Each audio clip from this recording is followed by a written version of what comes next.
and I've got 5 poems.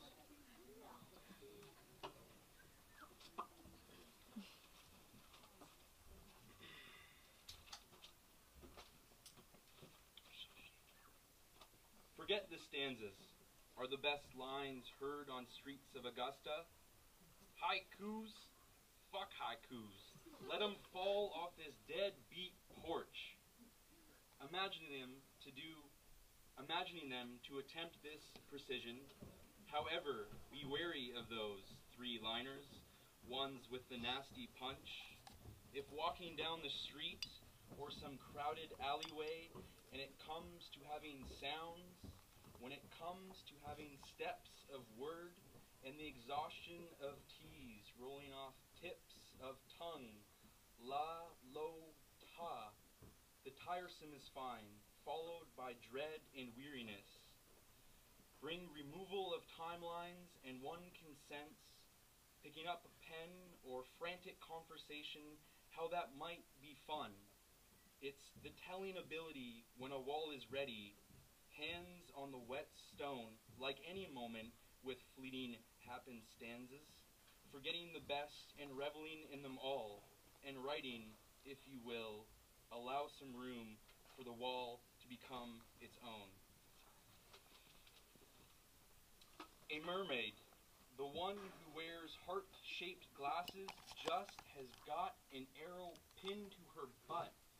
Seems there was trouble while sightseeing in a leopard print safari. Now I wonder, how will she sit on her rock and keep a sight out for her tattered sailors? It's the best when reading a line that someone wrote, be it story, poem, or great quote, friend or unfamiliar, foe or loved one.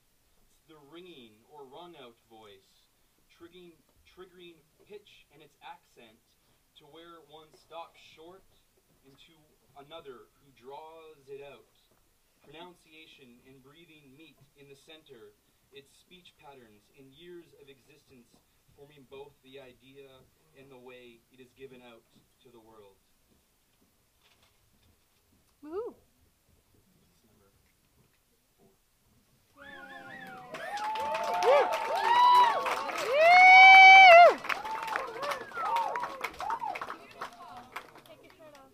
Seats and its uses, to the creeks and its monument, as else sways to change, they remain.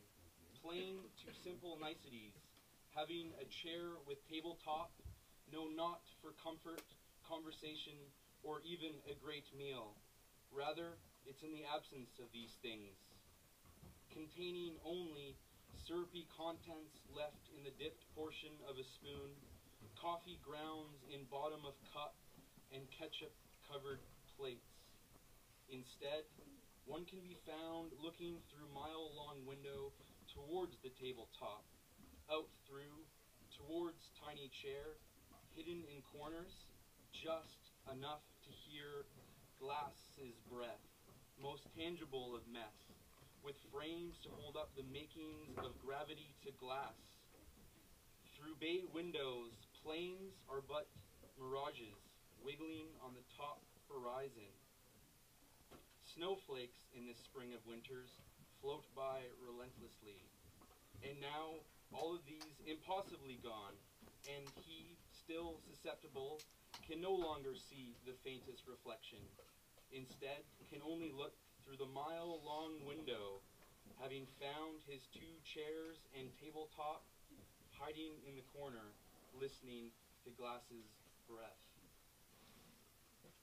Woohoo!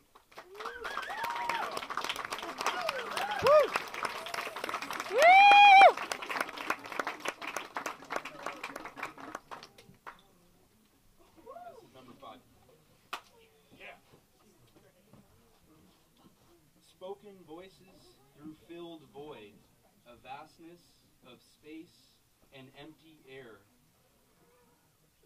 It's in our collective fondness for gossip and to overhear in train stations, on the sidewalks, and through the night, on train platforms, and in line to purchase tickets. Modern relevance and conversation consisting of half-truths trying to fill, of corner street drunk, kids playing game, catch tongue, noticing when the drunk lush stays too long. And of course, the frat boys on bachelor binge making indiscriminate remarks behind a grandmother and her niece trying to sleep.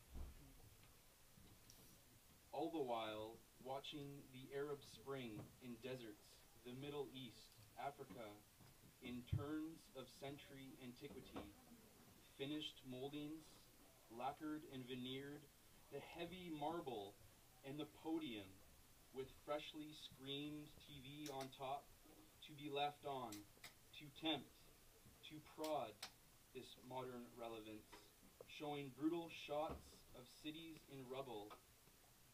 It's enough to hear pin drops in vast expanses, the ones we attend to fill with determined shoes and busied hands. Again, it's the half-truths we try to fill on platforms and in line. Well, in turns of century antiquity, we are left, tempted and pushed to the edge, and we not even knowing it. Thanks for listening. Woo!